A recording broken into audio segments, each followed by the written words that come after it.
Welcome back to Bitcoin Advisors channel. My name is Chris, bringing it to you from Westlake Village, and we're going to follow up on yesterday's Bitcoin short trade setup, courtesy of Metal Signals. Great to have them as part of the arsenal here. And congratulations to anybody who took the trade. And we did say, hey, look, any kind of a move into the red zone would obviously be a decent short opportunity with an easy way to manage the risk. So now the question is, how much lower does she go? What are the potential stop and reverse areas? So we'll take a look at that as well. And where could we potentially take a long from as well? I would imagine this does continue to play out with a little more downside, at least to TP2 at 63,589. And what I would say is any kind of a bounce into this zone, even all the way up to here, if we do produce a lower high, anywhere lower than this high at 68.3, then that will goose the odds in the favor of the bears.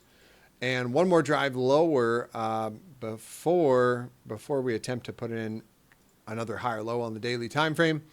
The daily is looking, I mean, that's a bit of a Thor's hammer type of trade setup, and we've been talking about it all week. Hey, look, likely we get a swipe down to the box of peace and prosperity and death and despair. As long as we're above this box at 59 to 62,000, generally gonna remain with bullish bias. And for some of those higher term time frame signals to play out, like the 5-day and the weekly, 5-day and the weekly, and everybody's talking about the weekly time frame. And this nice, nice buyer demand wick here. And pretty much as long as we're above this wick, then pressure is on to the upside. 5-day closure is going to be coming up today, and volatility, moving average is still increasing, so that's good. We want to see this flip back around, and it's not closing today. It's closing in 3 days. The CMEs also want to bring us back to the gap in the CME lands where, gaps are 90% likely to get filled. So, I do think there's a potential for a push higher one more time. I don't think it's going to be straight up. I don't think we're going to blast through in one green God candle, unfortunately. There's a lot of liquidity at the top side of this range. So very likely if we do get a push up there one more time, don't expect it to blast on through. Like I said, in one candle, there's going to be some sell pressure up there at 72, or call it 74,000.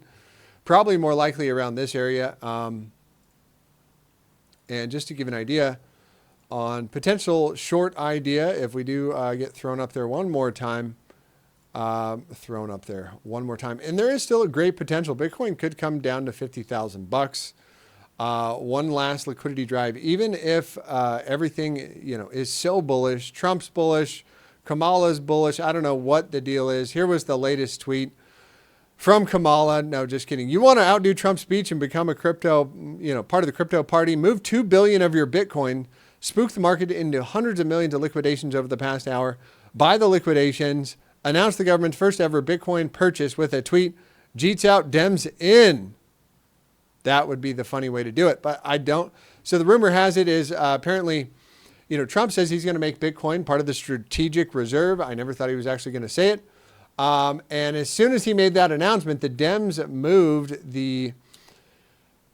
I think it's something like 1% of the Bitcoin. The U.S. owns 1% of all the Bitcoin. They moved it onto an exchange called Coinbase. And some are saying, look, Kamala and the Dems are going to dump their Bitcoin, ruining Trump's chance of having any Bitcoin reserve. It's just so funny to see how things turn one way and go another in about 30 seconds. And they're always trying to spin a narrative out there. So ultimately, I am, leaning more towards the bullish bias for continuation to the upside and, any kind of a throwback. We did hit the 786 and I did say, hey, look, let's take a short from this level. And that was posted right here. And we just hit TP1 on this 2-hour short signal, and probably getting a little bounce reprieve here, but probably going to head on down to TP2 at about 63.6. So, and you know, I wouldn't be surprised for the deeper target to get hit, as people are massively bullish right now and are not expecting a throwback to the downside. Something else to keep our eyes on is Solana. Solana is continuing to be quite the beast. And overall, the Solana Bitcoin chart has been very powerful. So short-term down alongside Bitcoin, wouldn't be surprised to see that 160 target get hit. We talked about it earlier in the month. Any kind of pullbacks down into the 160 zone, I would consider a major buying opportunity. Daily stochastic, we talked about this. Don't want to see it get out of the critical zone. And it is getting out of the critical zone for Bitcoin. We spoke about this yesterday saying, hey, look, if we do see this, any kind of a signature like this today, any kind of a closure below yesterday's low, and I would give it one more drive to the downside. All right, potential buy zones. Again, we talked about it in the beginning. I'll bring the chart up one more time and just reiterate my stand. 62.5, anywhere from 62.5 to 60,000. Probably going to be a major buying opportunity if it does come back down there. Stocks are down 280 points today, and the Fed rate hike tool. Let's check in the fear and greed index. Let's look at this. Fear and greed. So we're still relatively greedy here in the fear and greed index, and the rate hike tool says, well, no rate cut coming in on the 29th. Excuse me. July 31st. That is tomorrow. Tomorrow, no rate cut. So tomorrow, FOMC meeting. And is there any liquidation levels we want to take a look at? I do want to go over a short-term trade setup for XLM, which is, again, just posting here on the hourly time frame. We are very, very close to hitting TP1. Some would say close enough is close enough, because we got all the way up to almost to TP1 right there. And momentum flips back to the upside. 102.69. 102.69 is the number. We are not there yet. So a lot's going to be said here. A lot's going to be said.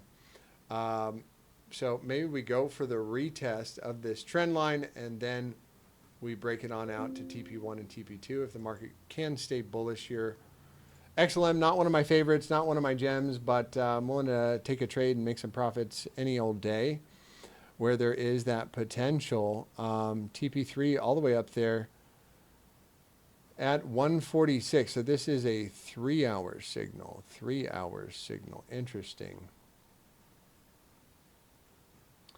Interesting, quite interesting on the 3-hour time frame.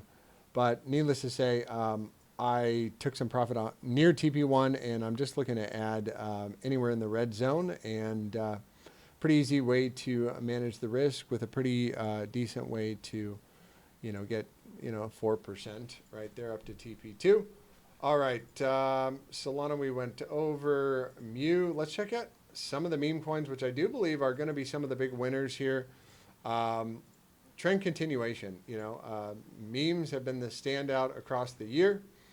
So things like Dogecoin, which Doge is Elon Musk's meme coin, and it's coming into just a weekly support level as we broke down. As long as we don't break this prior low, it is higher lows and higher highs and higher lows on the weekly time frame for Mr. Dogecoin, so that's nice. TON, what is TON doing? And we said TON, any kind of a throwback into this area. We are looking to potentially add to some short positions. Don't want to really short this one, though, because it's been one of the strongest coins in the market. Atom,